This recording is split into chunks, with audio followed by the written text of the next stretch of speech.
नमस्कार। आज 6 जनवरी 2023 के डॉट न्यूज़ के मॉर्निंग न्यूज़ एडिशन में आपका स्वागत है। आज के समाचारों में राज्यों के जल संसाधन मंत्रियों के प्रथम सम्मेलन में बोलते हुए प्रधानमंत्री मोदी ने कहा कि केवल सरकारी प्रयासों से जल संरक्षण संभव नहीं है, इसे जनता तथा सिविल सोसाइटी की भागीदारी भी आवश्यक है। उन्होंने कहा कि मनरेगा के अंतर्गत जल संबंधी अधिकतम कार्य होने चाहिए। विदेशी विश्वविद्यालयों के भारत में अपने परिसर खोलने के संबंध में यूजीसी के प्रमुख एम जगदीश कुमार ने कहा कि प्रारंभिक दौर पर विदेशी विश्वविद्यालयों को देश में अपने परिसर खोलने के लिए 10 वर्ष के लिए अनुमोदित किया जा सकता है।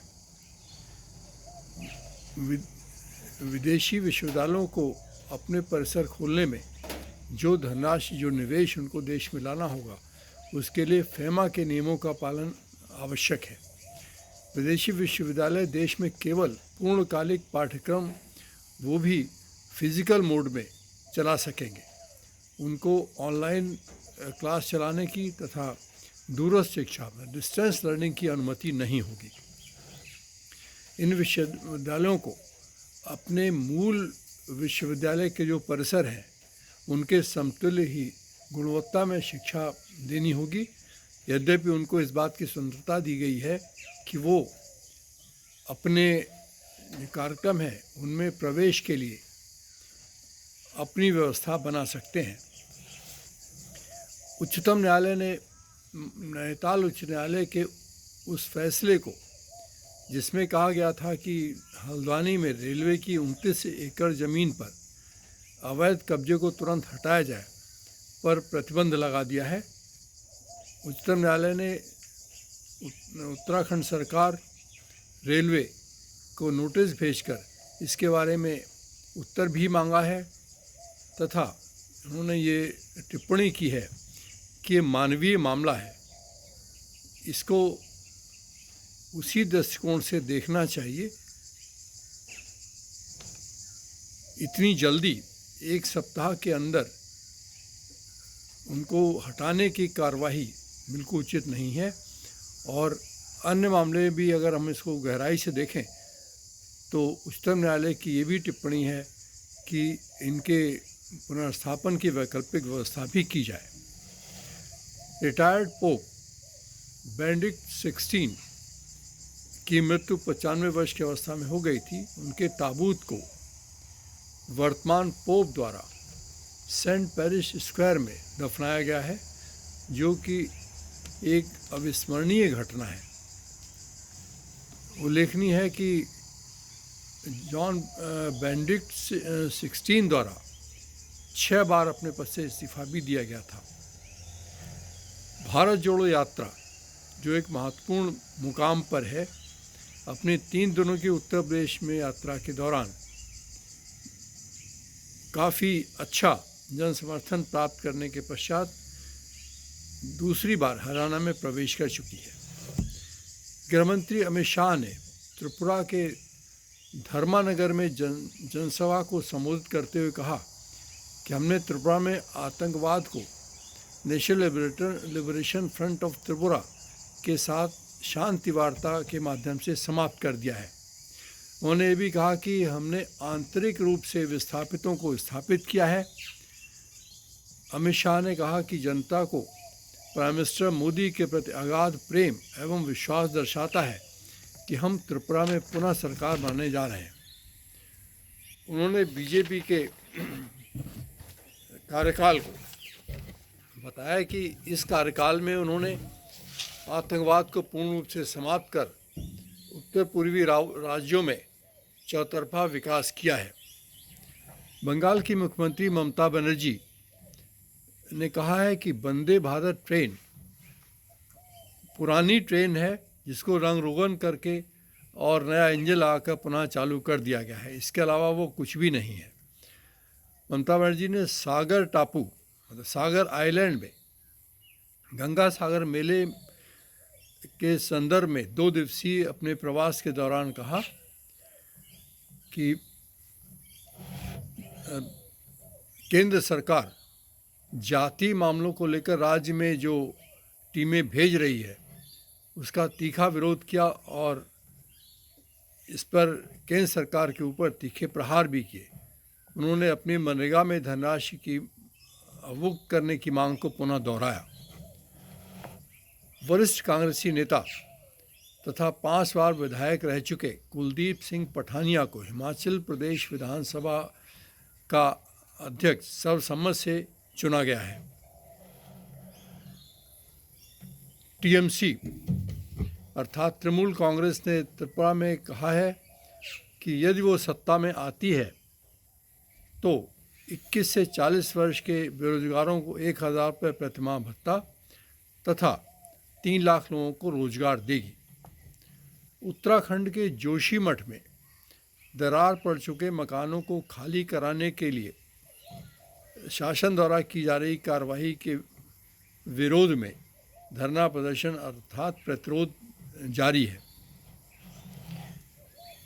डीजीसीए ने सहयात्री पर पेशाब करने के मामले में एयर इंडिया को कारण बताओ नोटिस जारी किया है। एयर इंडिया की संदर्भित फ्लाइट में क्रू मेंबर्स को क्यों न इसके लिए दोषी ठहराया जाए, इस आशय का भी जिक्र डीजीसीए ने अपने नोटिस में किया है। प्रधानमंत्री मोदी 13 जनवरी 2023 को वाराणसी में गंगा विहार क्रूज को झंडी दिखाएंगे। जिला प्रशासन इसकी तैयारियों में जुटा हुआ है।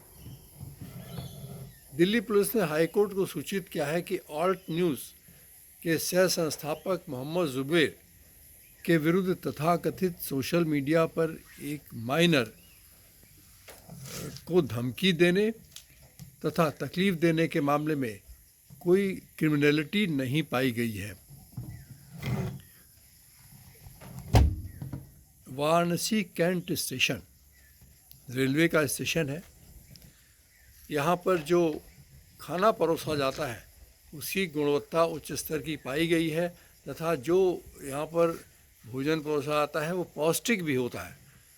इस बात को लेकर वाराणसी कैंट स्टेशन को 5 स्टार रेटिंग दी गई है। अफ़गानिस्तान में 5.9 तीव्रता का भूकंप आया है, जिसके झटके जम्मू कश्मीर तथा दिल्ली में भी महसूस किए गए हैं।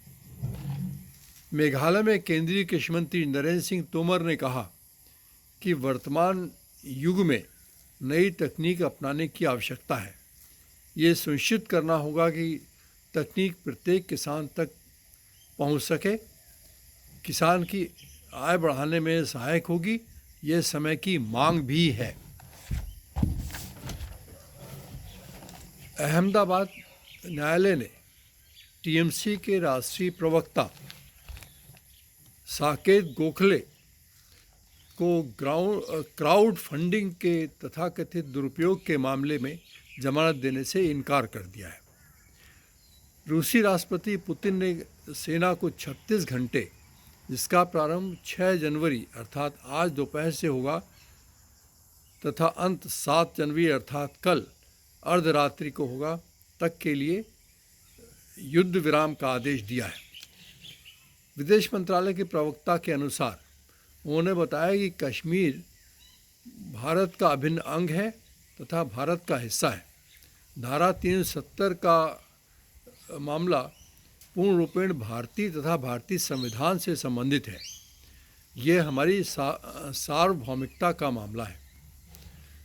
सरकार ने रेजिस्टेंस फोर्स नामक संस्था को प्रतिबंधित कर दिया है, जिसको लश्कर तौयबा का प्रॉक्सी संगठन बताया जाता है। लश्कर तौयबा को कथित कमांडर, जो कि कश्मीर निवासी बताए गए हैं, वर्तमान में पाकिस्तान में रह रहे हैं। इनका नाम है मोहम्मद अमीन उर्फ अबू खुबई, को व्यक्तिगत आतंकवादी घोषित कर दिया है। अमेरिकी अधिकारियों के हवाले से खबर है कि अमेरिका यूक्रेन को $3 बिलियन की बड़ी सैन्य सहायता देगा, जिसमें दर्जनों ब्रैडले वाहन भी होंगे। जर्मनी ने कहा कि वो यूक्रेन को बख्तरबंद गाड़ियां तथा पैट्रियट मिसाइल की आपूर्ति करेगा। सुप्रीम कोर्ट ने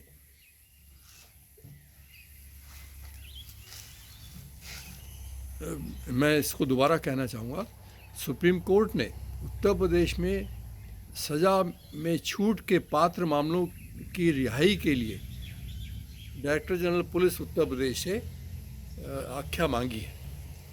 अब चलते हैं खेल समाचारों की ओर। पुणे में खेले गए श्रीलंका के साथ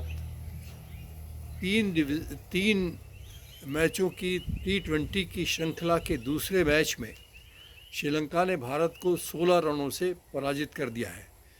भारत पहला मैच 2 रन से जीतकर 1 से बढ़ोतरी पर था। इस मैच को जीतकर श्रीलंका ने बराबरी कर ली है। इस मैच में भारत ने टॉस जीतकर पहले बॉलिंग करने का निर्णय लिया था। महाराष्ट्र के उप मुख्यमंत्री देवेंद्र फडणवीस के अनुसार टेनिस की ATP की टूर्नामेंट को महाराष्ट्र से बाहर नहीं जाने दिया जाएगा। टेनिस के टॉप सीडेड प्लेयर मैरिन सिलिक घुटने की चोट के कारण टाटा महाराष्ट्र ओपन टूर्नामेंट से बाहर हो गए हैं।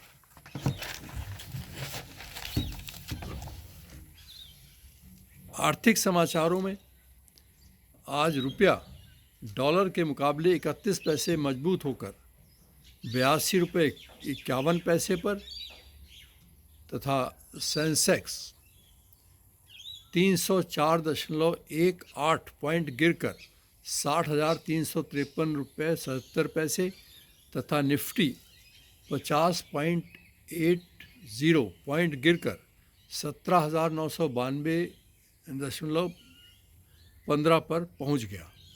आज के समाचार में बस इतना ही। आपसे रोज़ की तरह पुनः इसी अनुरोध के साथ कि हमारे चैनल को अधिक से सब्सक्राइब करें, शेयर करें, लाइक करें और साथ ही घंटी का बटन दबाना बिल्कुल ना भूलें ताकि हमारे समाचार का नोटिफिकेशन आप पर तुरंत पहुंच सके। इन्हीं शब्दों के साथ मैं नीलम कुमार सिंह आपसे कल मिलन की प्रत्याशा में विदा लेता हूं। नमस्कार, धन्यवाद।